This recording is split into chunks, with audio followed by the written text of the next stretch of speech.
क्या यूपी के मुख्यमंत्री बदलेंगे? जी हाँ, आप देख रहे हैं सिटीजन वाइज, मैं हूं शब। उत्तर प्रदेश की राजनीति में इस वक्त जबरदस्त हलचल है और हर तरफ सिर्फ एक ही सवाल गूंज रहा है, क्या यूपी का मुख्यमंत्री बदलेगा?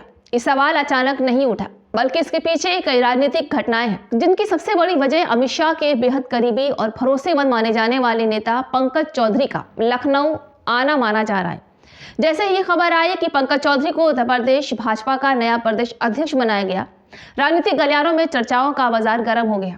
विपक्षी दलों ने फौरन ये कहना शुरू कर दिया कि भाजपा के अंदर सब कुछ ठीक नहीं है और पार्टी योगी आदित्यनाथ की जगह किसी नए चेहरे की तलाश में।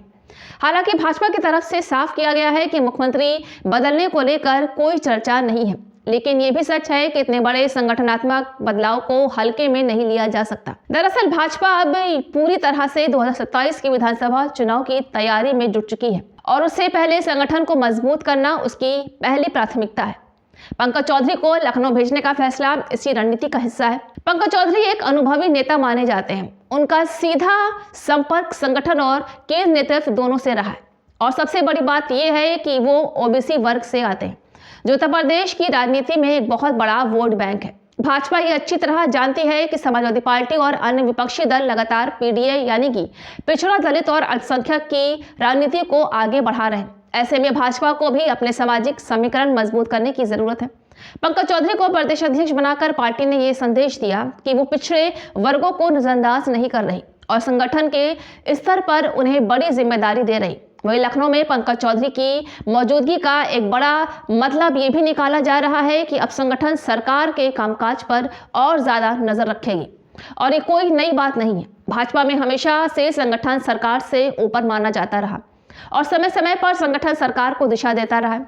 ऐसे में ये कहना गलत नहीं होगा कि पंकज चौधरी का रोल सरकार चलाना नहीं, बल्कि सरकार और संगठन के बीच तालमेल बनाना होगा। कुछ राजनीतिक जानकार ये भी कह रहे हैं कि अमित शाह ने पंकज चौधरी को इसलिए आगे किया कि ताकि पार्टी के अंदर किसी भी तरह की गुटबाजी को खत्म किया जा सके और सभी नेताओं को एक लाइन में लाया जा सके। उत्तर प्रदेश जैसा बड़ा राज्य चलाने में कई तरह की चुनौतियां भी होती हैं, कानून व्यवस्था, विकास कार्य, सामाजिक संतुलन और चुनावी रणनीति। इन सबको एक साथ साधना आसान नहीं होता। योगी आदित्यनाथ सरकार ने कानून व्यवस्था को लेकर अपनी अलग पहचान बनाई, लेकिन चुनावी राजनीति सिर्फ प्रशासनिक से नहीं चलती, उसमें जातीय संतुलन और संगठनात्मक की मजबूती भी उतनी ही जरूरी होती। भाजपा भी संतुलन बनाना चाहती है। यही वजह है कि पंकज चौधरी को लखनऊ भेजकर साफ कर दिया गया है कि अब पार्टी का पूरा फोकस बूथ लेवल तक संगठन को मजबूत करने पर रहेगा। यह भी कहा जा रहा है कि पंकज चौधरी को खास जिम्मेदारी दी गई है कि वो कार्यकर्ताओं में नई ऊर्जा भरे, पुराने नेताओं की नाराजगी दूर करे और केंद्र नेतृत्व को जमीनी फीडबैक दे।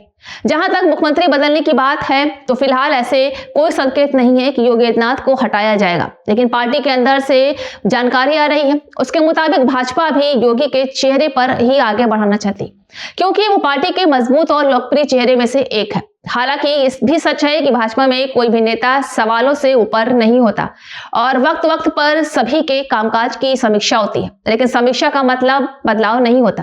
कुल मिलाकर ये भी कहा जा सकता है कि यूपी में मुख्यमंत्री बदलने की खबरें फिलहाल अफवाहों पर भी आधारित हो सकती, जबकि सच्चाई यह है कि अमित शाह ने पंकज चौधरी को लखनऊ भेजकर एक बड़ा चुनावी और संगठनात्मक दांव चला है। इसका मकसद योगी सरकार को कमजोर करना नहीं, बल्कि उससे और मजबूत बनाना और 2027 के चुनाव से पहले भाजपा को किसी भी तरह की राजनीतिक चुनावी चुनौती से बचाना है।